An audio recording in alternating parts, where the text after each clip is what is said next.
I must take this opportunity to thank the Minister and the Foreign Ministry, the Minister and MITI, and Economy, Finance, the Police, and all related agencies under Home Affairs Ministry for the excellent preparations and work. Now, I must say that we achieved our objective, and this is due to the support and the spirit of togetherness of ASEAN leaders, and then our first real experience with GCC, because the first inaugural meeting in Riyadh was more a formality just to introduce the program, but this time there were a series of sessions and discussions and a very, very detailed, elaborate joint statement. And then China, with the presence of Li Qiang, Premier Li Qiang, we went through some specific areas of collaboration. We will circulate the full statement. I do wish to read them, but I think even the more contentious issues like Myanmar, for example, there was some basic understanding on tariff, on joint project collaboration, all has been agreed upon. Saya ingin menyatakan penghargaan setingginya kepada rakan-rakan pimpinan ASEAN yang menunjukkan semangat setia kawan luar biasa yang memungkinkan kita mencapai kesepakatan dalam banyak hal. Kemudian dengan GCC, negara Teluk, ini walaupun pengalaman baru, kerana pertemuan pertama 2 tahun yang lalu di Riyadh itu lebih dalam arti kata permulaan, pengenalan dan persetujuan secara umum, tapi kali ini ada perbincangan yang lebih teliti dan substantif. Begitu juga dengan kehadiran Premier Li Qiang, negara China. Tapi sebelum itu, kejayaannya juga terletak pada Menteri dan Kementerian Luar yang membuat persiapan yang sangat rapi dan luar biasa, yang sangat membanggakan. Ini Menteri dan staf MITI keseluruhannya, dan kementerian lain dalam negeri, ekonomi, keuangan, pelancongan. Ya. Jadi kita telah mencapai satu kemajuan, dan di antara sidang ASEAN yang paling substantif dalam sejarah. Begitu juga dalam perbincangan dengan GCC, kehadiran mereka bermakna dan mereka telah menyatakan penghargaan luar biasa, cara pengendalian sidang, persiapannya dan perisian kenyataan bersama. Terima kasih. Yes. No question. Thank you very much. Yeah.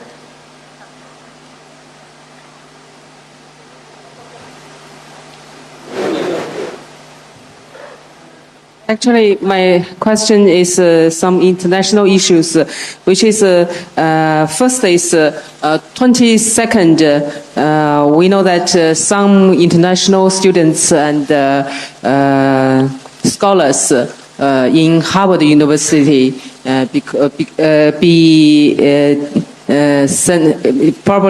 will be sent back, which influenced 6,800 students. We just now. We will deal it. We will deal with it. We will deal with it and at the right time. Okay, next, because I want to confine to ASEAN, GCC, and China.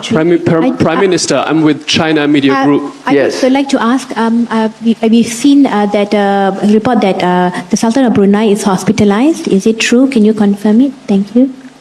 Well, he's feeling a bit tired, so he's just resting at the ASEAN. Prime Minister, I'm with China Media Group. Earlier on, you spoke of Malacca and highlighted Malaysia's historic position as a bridge between China and the Middle East. How can Malaysia further leverage this very unique position to strengthen this trilateral cooperation And how do you would assess China's role today in promoting the regional development and integration within ASEAN? Thank you. No, I've alluded to the fact that last month was an extremely successful visit by President Xi Jinping, and now we have Premier Li Qiang, which indicates that focus not only to Malaysia but ASEAN and GCC. Malacca, because historically we have that center, a major cosmopolitan center and an international port that will find this engagement with both East and West, for example, very heavy with China, India, and of course international, as Tommy Pires in his account would elaborate. So I'm saying it's not something new. That is why sometimes when people talk of globalization, they refer to only the impact of or an influence of the West. It's not necessarily so. If you understand history, that you realize the 1454 journey of Admiral Cheng He, then we have Malacca. I think Cheng He's visit to Malacca were about 4 or 5 times, I'm not sure, so not certain, but then you can sense that sort of engagement. So I think now we have new leadership in ASEAN and in the Middle East, but also all in China. They have realized that we should work and strengthen that collaboration, mainly focusing on the economy and to secure peace in the region. Right? Hi, Dato' Sri. Hi, Dato' Sri. Yes. Vignesh from Bernama. So, Dato' Sri, I would like to ask on the Timor-Leste status after a few days of deliberation and various level meetings, because earlier the Prime Minister was giving candies to the media personnel. The essential to ASEAN, you mean? Status of Timor-Leste. Well, Timor-Leste was considered. Of course, we have been working very hard. There were, parameters and pillars that need to be met: political, economic, legal, and they have tried very hard. Malaysia and Indonesia and a number of countries have assisted in many possible ways to ensure that they meet these preconditions set up consistently even prior to this for any entry into ASEAN. And I would say that we are quite satisfied. So the decision was clearly to agree that they would become and be accepted as a full member by the next session in October. But of course, subject to 1 or 2 actions or reform to be undertaken, particularly to fulfill 1 or 2 conditions on the economic pillar. But the decision, the consensus was that we'll do whatever is necessary to ensure that they come in by October into ASEAN as a full member. I think that is also in the statement. Yeah. All right? Dato' Sri, I'm from the Associated Press. Just 2 short questions. Number 1, is ASEAN planning to launch FTA talks with GCC? And number 2, planning to launch what? FTA talks.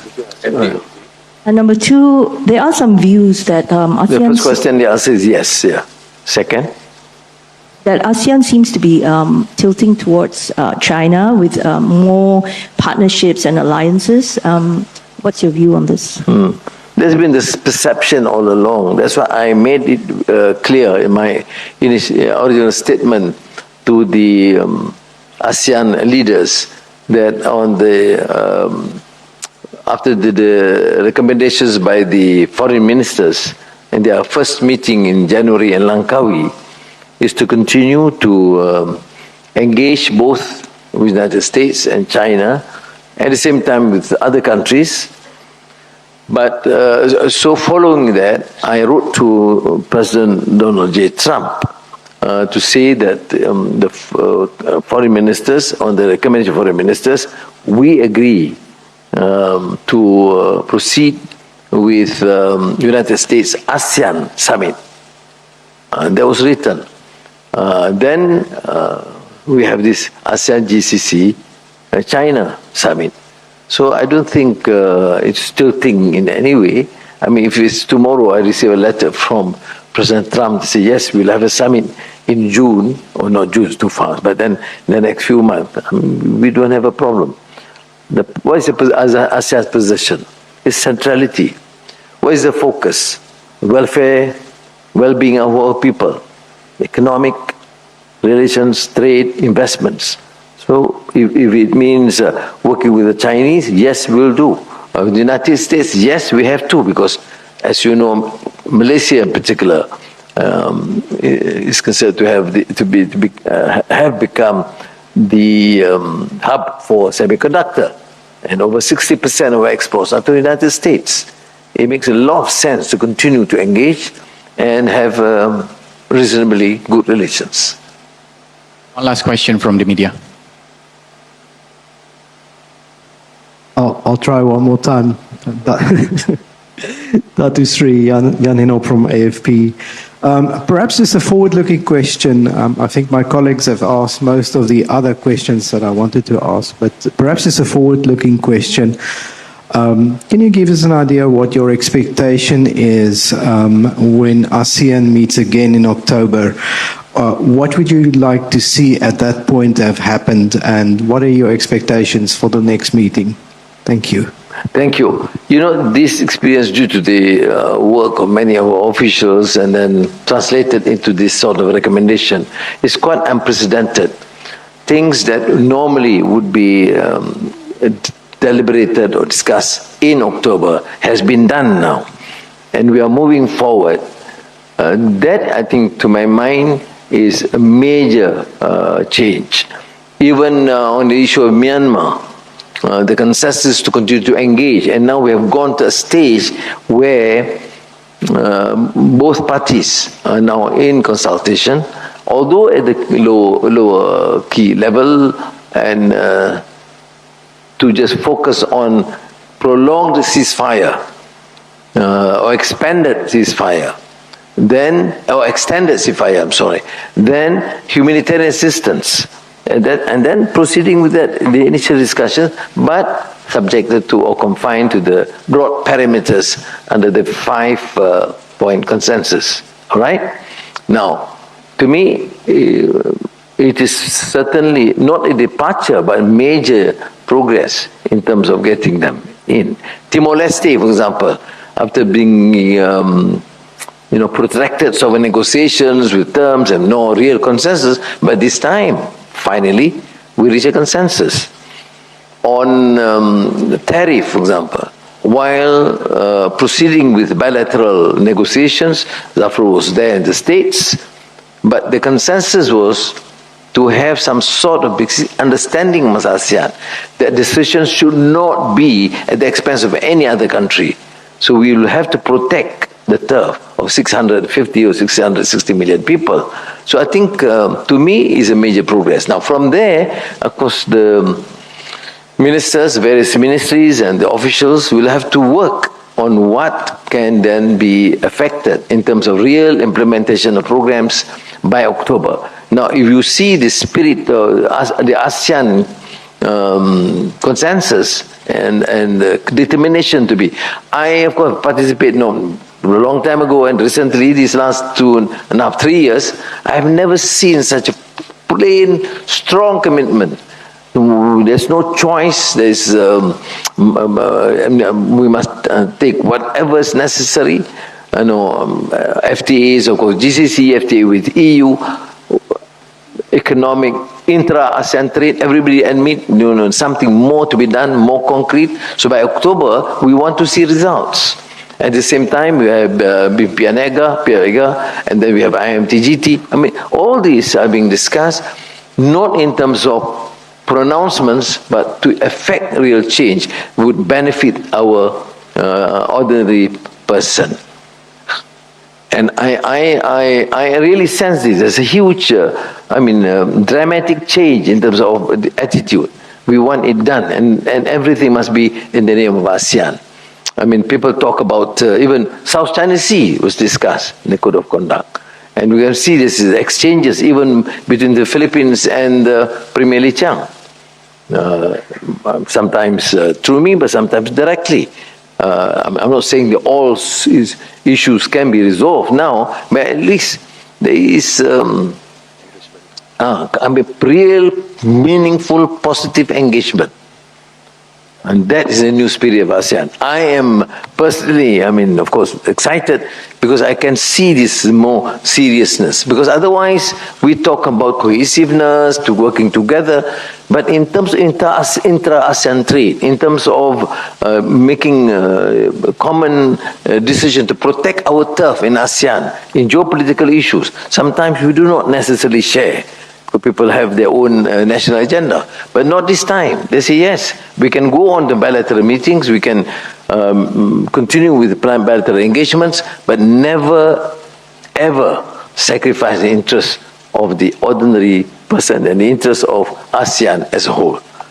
Terima kasih, maraming salamat, kamka, sese, nandri, lagi apa? Arigatou gozaimasu.